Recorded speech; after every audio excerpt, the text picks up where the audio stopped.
31 अक्टूबर 1984 की सुबह दिल्ली में एक हल्की सी ठंडक थी। धूप खिली हुई थी। प्रधानमंत्री आवास में सब कुछ रोज जैसा ही था, लेकिन ये वो सुबह थी जो दिखने में जितनी शांत थी, अपने अंदर उतना ही बड़ा तूफान छिपाए हुए थी। एक ऐसा तूफान जो कुछ ही घंटों में भारत के इतिहास को हमेशा के लिए बदलने वाला था। आज हम उसी दिन की कहानी में गहराई से उतरेंगे। हम परत दर परत ये समझने की कोशिश करेंगे कि उस दिन असल में हुआ क्या था, जब भारत की प्रधानमंत्री इंदिरा गांधी की हत्या उनके ही सबसे भरोसेमंद गार्ड्स ने कर दी। हाँ, और हमारी हत्या की नहीं है, ये कहानी है भरोसे के टूटने की। तो चलिए उस सुबह के माहौल से ही शुरू करते हैं। इंदिरा गांधी का दिन वो बहुत जल्दी शुरू हो जाता था जी। उस दिन भी वो सुबह सुबह उठ गईं, अपने दिन भर के कामों की तैयारी की। उनका एक बहुत खास इंटरव्यू भी था। हाँ, मशहूर ब्रिटिश एक्टर पीटर उस्तिनॉफ के साथ। सुबह 9:30 बजे। और उसी इंटरव्यू के लिए उन्होंने एक हल्की क्रीम रंग की साड़ी पहनी थी। जी। सुबह के करीब 9:20 पर वो अपने घर सफदरजंग रोड से निकलकर अपने ऑफिस अकबर रोड की तरफ पैदल ही चल पड़ी। ये बस कुछ ही कदमों का रास्ता था। हाँ, उनके साथ उनके पर्सनल सेक्रेटरी R.K. धवन और दूसरे स्टाफ के लोग थे। लेकिन यहीं पर उन्होंने एक ऐसा फैसला लिया जो बाद में बहुत भारी पड़ा। हाँ, और यही इस कहानी का शायद सबसे बड़ा और दुखद मोड़ है। बुलेट प्रूफ जैकेट न पहनने का फैसला। बिल्कुल, उन्होंने उस दिन बुलेट प्रूफ जैकेट पहनने से मना कर दिया था। स्रोत बताता है कि उन्होंने हंसते हुए कहा था, घर से ऑफिस तक तो बस 50 मीटर की दूरी है। यहाँ सब अपने लोग हैं, अपने ही तो साथ चलते हैं, उनसे कैसा खतरा। जी, ये शब्द उस गहरे भरोसे को दिखाते हैं जो उनकी शख्सियत का हिस्सा था। लेकिन यही भरोसा जानलेवा साबित हुआ। ये बात वाकई हैरान करती है। और उस पल सब कितना सामान्य था, इसका अंदाजा इस बात से लगता है कि रास्ते में एक नौकर को टी-शर्ट में देखकर उन्होंने उसे टोक भी दिया। अच्छा। हाँ, कहा कि ये ठीक नहीं लग रहा, कुछ और पहन लो। आखिरी पलों तक उनका ध्यान इन छोटी छोटी घरेलू बातों पर था। बिल्कुल, ये दिखाता है कि उनके मन में खतरे का कोई एहसास दूर दूर तक नहीं था। वो अपने घर के अहाते में थी, अपने लोगों के बीच। लेकिन जिसे वो अपना समझ रही थी, वहीं पर धोखा छुपा हुआ था। और ये धोखा दो चेहरों के पीछे था। एक था बेअंत सिंह, जो 10 साल से उनकी सुरक्षा में था। एक जाना पहचाना भरोसेमंद चेहरा। ऊंची समझी साजिश चल रही थी। जी। सतवंत सिंह ने उस दिन सुबह पेट खराब होने का बहाना बनाया था। पेट खराब होने का? हाँ, उसने अपने इंचार्ज से कहा कि उसे ऐसी जगह ड्यूटी दी जाए जहां पास में टॉयलेट हो। ये कोई मामूली बहाना नहीं था, आप देखिए, ये एक चाल थी। एक मिनट, क्या प्रधानमंत्री की सुरक्षा में तैनात किसी गार्ड के लिए अपनी ड्यूटी की जगह इतनी आसानी से बदलवाना ये सामान्य बात थी? क्या इससे किसी को कोई शक नहीं हुआ? यही तो इस मामले की सबसे चौंकाने वाली परतों में से एक है। ये दिखाता है कि सिस्टम में एक तरह की लापरवाही या कहें कि जरूरत से ज्यादा भरोसा बैठ गया था। ये मान लिया गया था कि खतरा हमेशा बाहर से आएगा। बिल्कुल, अंदर से कभी नहीं। सतवंत की इस मांग को एक सामान्य मानवीय अनुरोध की तरह देखा गया और उसकी ड्यूटी उस गेट पर लगा दी गई जहां बेअंत सिंह पहले से ही तैनात था। को गुजरना ही था। तो सुबह के करीब 9:25 का वक्त था।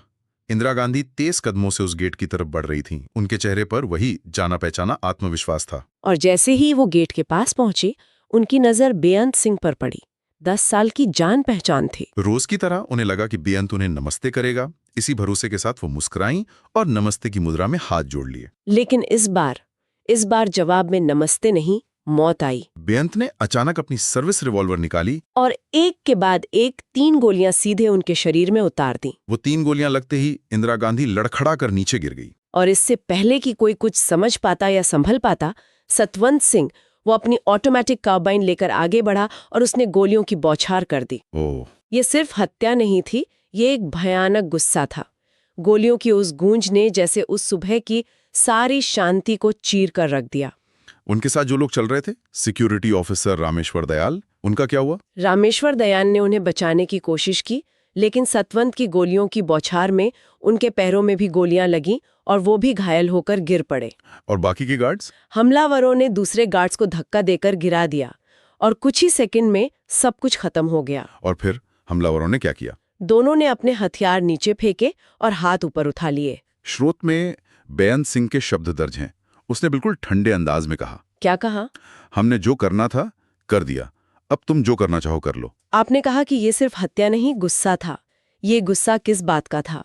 स्रोत इसके पीछे क्या वजह बताता है? स्रोत के मुताबिक ये हमला सीधे तौर पर जून 1984 में हुए ऑपरेशन ब्लू स्टार का बदला था। हाँ, श्रोताओं को एक छोटा सा संदर्भ दे दें कि ऑपरेशन ब्लू स्टार भारतीय सेना की एक सैन्य कार्रवाई थी जो अमृतसर के स्वर्ण मंदिर परिसर से सिख अलगाववादियों को बाहर निकालने के लिए की गई थी। सरकार का कहना था कि ये देश की एकता और अखंडता के लिए जरूरी था। जी, लेकिन इस कार्रवाई ने दुनिया भर के कई सिखों की धार्मिक भावनाओं को बहुत गहरी चोट पहुंचाई। उन्हें लगा कि ये उनके सबसे पवित्र स्थल का अपमान है। उसी दर्द और गुस्से की आग से बदले की ये भावना पैदा हुई थी। तो हमले के फौरन बाद वहां क्या हुआ? गोलियों की आवाज थमते ही जाहिर है भयानक अफरा तफरी मच गई होगी। बिल्कुल। इंदिरा गांधी जमीन पर खून से लथपथ पड़ी थी। आर.के. धवन चिल्लाए, एम्बुलेंस लाओ, जल्दी एम्बुलेंस बुलाओ। और लेकिन यहाँ सिस्टम की एक और बहुत बड़ी और सच कहूं तो शर्मनाक चूक सामने आई। क्या? प्रधानमंत्री निवास में जो एम्बुलेंस हर वक्त तैयार रहनी चाहिए थी, उसका ड्राइवर वो उस वक्त अपनी ड्यूटी पर ही नहीं था। ये तो यकीन करने वाली बात नहीं है। प्रधानमंत्री के घर पे एम्बुलेंस का ड्राइवर मौजूद नहीं था। यही हुआ। ये सिर्फ एक ड्राइवर की लापरवाही नहीं थी, ये उस पूरे सिस्टम की विफलता को दिखाता है जो वीवीआईपी सुरक्षा के लिए बनाया गया था। प्रोटोकॉल बस कागज पे रह गया था। हाँ, इसी घबराहट में एम्बुलेंस का इंतजार किए बिना एक सफेद एम्बेसडर कार बुलाई गई। और तभी सोनिया गांधी की एंट्री होती है। जी, वो आवाजें सुनकर नंगे पांव दौड़ती हुई बाहर आईं।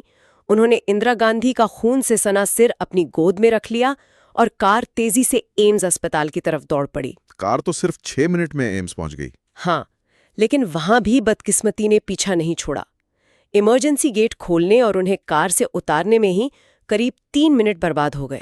3 मिनट? 3 मिनट। और इससे भी ज्यादा हैरान करने वाली बात ये थी कि देश के सबसे बड़े अस्पताल की इमरजेंसी में उस वक्त एक स्ट्रेचर तक मौजूद नहीं था। क्या कह रहे हैं आप? स्ट्रेचर नहीं था?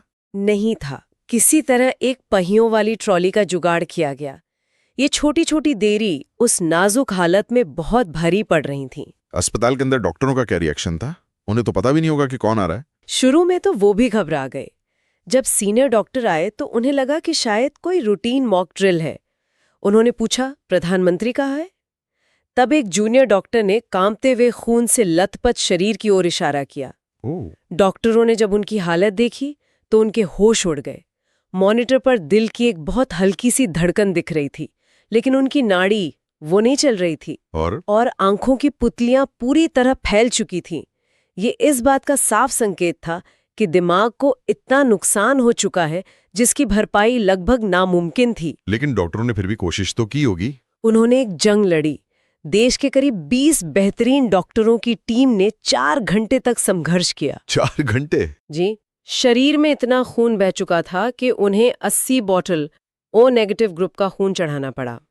उनके शरीर से 7 गोलियां निकाली गईं, लेकिन डॉक्टरों को भी अंदर ही अंदर पता चल गया था कि वो एक हारी हुई लड़ाई लड़ रहे हैं। मतलब कोई उम्मीद नहीं थी। रोत के मुताबिक एक सीनियर डॉक्टर ने दूसरे से धीरे से कहा, अब बस किसी चमत्कार की उम्मीद कर सकते हैं। और ऑपरेशन थिएटर के बाहर क्या चल रहा था? परिवार वाले, राजीव गांधी, वो सब कहाँ थे? बाहर का माहौल वो दिल तोड़ने वाला था। सोनिया गांधी का रो रो कर बुरा हाल था। वो कांपती आवाज में बस यही कहे जा रही थी, मम्मी प्लीज आंखें खोलो, हमें छोड़ के मत जाओ, राजीव भी आ रहे हैं, बस एक बार उनसे मिल लो। राजीव गांधी तो उस वक्त बंगाल में थे। हाँ, एक चुनावी दौरे पर। जैसे ही उन्हें फोन पर यह खबर मिली वो टूट गए। टूटे हुए स्वर में वो बस इतना ही कह पाए, माँ आप पर गोलियां चली, मैं आ रहा हूँ, बस आ रहा हूँ। जब वो दिल्ली पहुंचे होंगे तब तक तो वो सीधे अस्पताल भागे। सोनिया गांधी से गले लगकर वो बुरी तरह टूट गए। उनके शब्द थे, माँ ने हमेशा सिखाया कि देश से बड़ा कुछ नहीं, लेकिन आज लगता है मेरा सब कुछ खत्म हो रहा है। जी, एक बेटे के लिए ये शायद उसकी जिंदगी का सबसे मुश्किल पल था। और देश के लिए एक नए प्रधानमंत्री के युग की अनचाही शुरुआत भी यहीं से हो रही थी। बिल्कुल। और देश को ये खबर कब और कैसे मिली? दोपहर 1:45 पर न्यूज एजेंसीज ने वो खबर जारी की जिससे पूरा देश कांप गया। प्रधानमंत्री इंदिरा गांधी की हत्या कर दी गई है। इस एक लाइन ने जैसे पूरे देश में आग लगा दी। और इस खबर की प्रतिक्रिया बहुत भयानक थी। जी, स्रोत के अनुसार सड़कों पर गुस्सा और दुख एक सैलाब की तरह उतर आया, लेकिन दिल्ली की गलियों में इस दुख ने बदले की भावना का रूप ले लिया। खून का बदला खून से लेंगे जैसे नारे। हाँ, और इसके बाद सिखों के खिलाफ हिंसा का जो भयानक दौर शुरू हुआ वो भारतीय इतिहास का एक और काला अध्याय बन गया। 3 नवंबर 1984 को शक्ति स्थल पर उनका अंतिम संस्कार किया गया। राजीव गांधी ने अपनी मां को मुखाग्नि दी। उस वक्त भीड़ से आवाजें आ रही थीं, इंदिरा जी अमर रहें। मुखाग्नि देते समय राजीव गांधी ने धीमी आवाज में जो कहा, वो एक बेटे की विदाई भी थी और एक नए प्रधानमंत्री की जिम्मेदारी का एहसास भी। उन्होंने कहा, अलविदा माँ, आपने देश के लिए अपनी जान दी, मैं आपको कभी अकेला महसूस नहीं होने दूंगा। तो आज की ये कहानी सिर्फ एक प्रधानमंत्री की हत्या का घटनाक्रम नहीं है। ये हमें दिखाती है कि कैसे जरूरत से ज्यादा भरोसा, सिस्टम की छोटी छोटी लापरवाहियां और नफरत की राजनीति मिलकर एक देश को कितना गहरा जख्म दे सकती हैं। बिल्कुल। और ये सोचना भी कितना अजीब लगता है कि अपनी हत्या से ठीक एक दिन पहले भुवनेश्वर की एक रैली में इंदिरा गांधी ने कहा था, हाँ, उन्होंने कहा था, मुझे इसकी चिंता नहीं कि मैं जिंदा रहूं या ना रहूं। जब भी मेरा खून गिरेगा, उसका हर एक कतरा इस देश को मजबूत करेगा। किसे पता था कि 24 घंटे के अंदर ही उनके ये शब्द एक भयानक हकीकत बन जाएंगे। जय। और इसी के साथ हम अपने श्रोताओं के लिए एक सवाल छोड़ जाते हैं। किसी भी देश के लिए एक नेता की सुरक्षा और जनता के साथ उनके सहज जुड़ाव के बीच संतुलन बनाना ये कितना मुश्किल होता है। और जब रक्षा करने वाले ही भक्षक बन जाएं, तो फिर विश्वास की परिभाषा क्या रह जाती है?